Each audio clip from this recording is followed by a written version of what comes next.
በዓለ ትንሣኤን ባከበርን በሶስተኛው ቀን ማክሰኞ ዕለት ቶማስ ብላ ቤተክርስቲያናችን ሰይመዋለች። ልክ እንደ ትላንትናው ሰኞ ማዕዶት ተብሏል። ማክሰኞ ቶማስ፣ ረቡዕ አልዓዛር፣ ሐሙስ አዳም እየተባለ ይቀጥላል እስከ ዳግም ትንሣኤ ድረስ። ይህ ዕለት በቅዱስ ቶማስ ስም የተሰየመበት ትልቁ ምክንያት ሐዋርያው ቅዱስ ቶማስን ቅዱሳን ሐዋርያት ቅዱስ ጴጥሮስና ዮሐንስ ጌታችን ኢየሱስ ክርስቶስ ተነስቷል ብለው በነገሩት ጊዜ እኔ እንደናንተ ሐዋርያ ነኝ፣ እናንተ አይተነዋን ኢየሱስ ክርስቶስን ብላችሁ ለአሕዛብ ስታስተምሩ እኔ ሰማሁ ከሐዋርያት ሰማሁ ብዬ አላስተምርም። ስለዚህ እሱን ማየት አለብኝ፣ ለማመን እሱን ማየት አለብኝ። የተወጋ በችንካር የተቸነከረ እግሩንና እጆቹን ማየት አለብኝ። በጦር የተወጋ ጎኑንም መዳሰስ ማየት አለብኝ። ያለዚያ አላምንም አላቸው። እኔ ሐዋርያ ስለሆንኩ ነው። ጥያቄው ትክክለኛ ጥያቄ ነው። ስለዚህ ይህንን ጥያቄ መመለስ የሚችለው ኢየሱስ ክርስቶስ እንጂ ሐዋርያት ቅዱስ ዮሐንስና ቅዱስ ጴጥሮስ አልነበሩ። ስለዚህ በዮሐንስ ወንጌል ምዕራፍ 20 ቁጥር 1 ጀምረን ስናይ መግደላዊት ማርያም ለጴጥሮስና ለዮሐንስ እኔ ጌታችን ከመቃብር በፈለኩት ጊዜ አጥቼዋለሁ፣ የለም ስጋውን ወስደውታል፣ የት እንዳስቀመጡት አላውቅም ብላ ነገረቻቸው። መቃብሩ ባዶ ነው ብላ ነገረቻቸው። በዚህ ጊዜ ዮሐንስና ጴጥሮስ እየሮጡ ሄዱ ይላል መጽሐፍ ቅዱስ። እየሮጡ በሄዱ ጊዜ እነሱም መቃብሩን ባዶ አገኙት። የተከፈነበት ሰበን ሳይፈታ፣ እስራቱ ሳይፈታ፣ መግነዙ ሳይፈታ እንደዚያችሁ እንደተገነዘ፣ ፊቱን የተሸፈነበት ሽፋንም እንደዛው ሳይፈታ አገኙት ይላል። መቃብሩ ተከፍቶ ነበረ። አየው፣ የጌታችን የኢየሱስ ክርስቶስ ትንሣኤ መግነዙ ሳይፈታ ነበረ። ሳይፈታ በእህቱም መግነዝ ነበር የተነሳው። አየው፣ በእህቱም ድንግልና እንደተጸነሰው፣ በእህቱም ድንግልና እንደተወለደው፣ በእህቱም መቃብር እንደተነሳው መግነዙንም ሳይፈታ በእህቱም መግነዝ ነበር እንደታሰረ ነበር የተነሳው ማለት ነው። እና የለም ስትላቸው ሄደው አዩት። ጴጥሮስ ተጠራጥሮ ነበረ። ቅዱስ ዮሐንስ ግን አምነዋል፣ ማመኑን ራሱ ስለጻፈ። ጴጥሮስ ግን ተጠራጥሮ ነበረ። ተመልሰው እነሱ ሄዱ። እዛ በኋላ ማርያም መግደላዊት መቃብሩ አጠገብ ቁማ ስታለቀስ ኢየሱስ ክርስቶስን አገኘችው።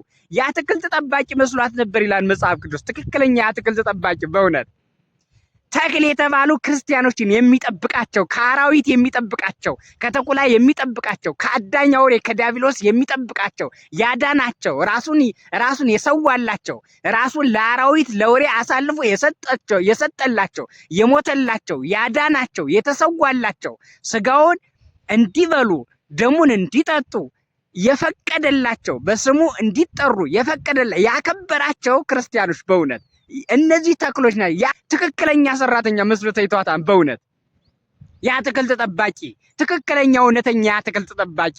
እዛ በኋላ ጌታዬን አንተ ወስደው እንደሆነ እባክህ ንገረኝ አለችው። እንዲህ ስትለው ማርያም ሲላት ረቡኒ አለችው፣ መምህር ሆይ ማለት ነው። እዛ በኋላ ኢየሱስ ክርስቶስ ሂጂና ለደቀ መዛሙርቶቼ ንገሪያቸው አላት።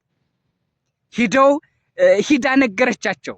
በገሊላ እንደሚቀድማቸውና በዚያ እንደሚያዩት ነገረቻቸው። እዚህ ጊዜ ቶማስ ስላልነበረ፣ ሐዋርያት ተበትነው ስላልነበረ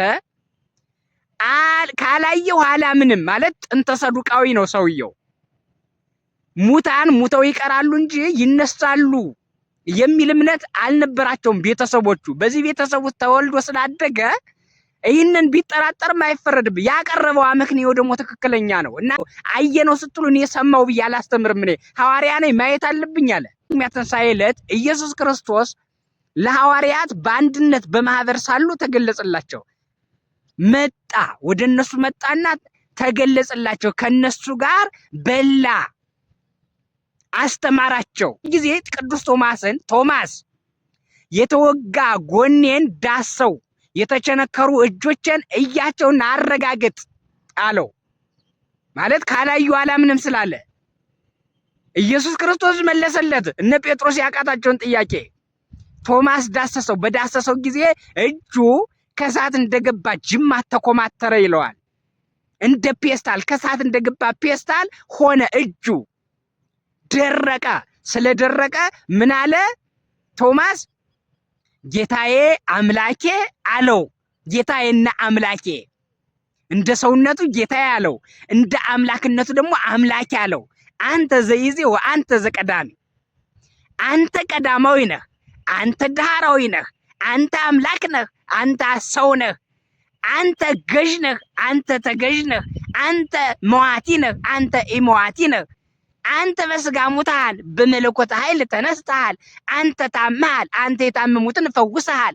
አንተ ተርበሃል፣ አንተ ብዙዎችን አጥግባቸዋል። አንተ ተጠምተሃል፣ አንተ የተጠሙትን አርክተሃቸዋል። አንተ ሕይወት ነህ፣ አንተ ሙተሃል፣ ለሞቱት ግን ሕይወት ሆነሃቸዋል። አንተ ሞትን ገለህ፣ አንተ ሙተሃል፣ ነገር ግን ሞትን ገለኸዋል ብሎ መሰከረለት። አየሁ ጌታዬና አምላኬ አለው። በዚህ ጊዜ ኢየሱስ ክርስቶስ ምን አለው? ስላየህ አምነሃል አለው። እምነቱ ፍጹም ስለነበረ ስላየህ አምነሃል ካለው በኋላ ሳያዩ ያመኑ ግን እነሱ ብፁዓን ናቸው፣ ከአንተ የተሻሉ ናቸው አለው። አሕዛብ ይሄንን ሊያነቡ ይገባል፣ ሊማሩበት ይገባል፣ ሊማሩ ይገባል። ምንም ቢሆን ከቶማስ የሚበልጥ አሕዛብ የለም፣ ከቶማስ የሚበልጥ መናፍቅ የለም፣ ከቶማስ የበለጠ ጌታን ያየ የለም፣ ጌታን ያየ የለም። ኢየሱስ ክርስቶስን ባየ ጊዜ ግን በዳሰሰ ጊዜ ተንበረከከ፣ አምላክነቱን አመነ። ስለዚህ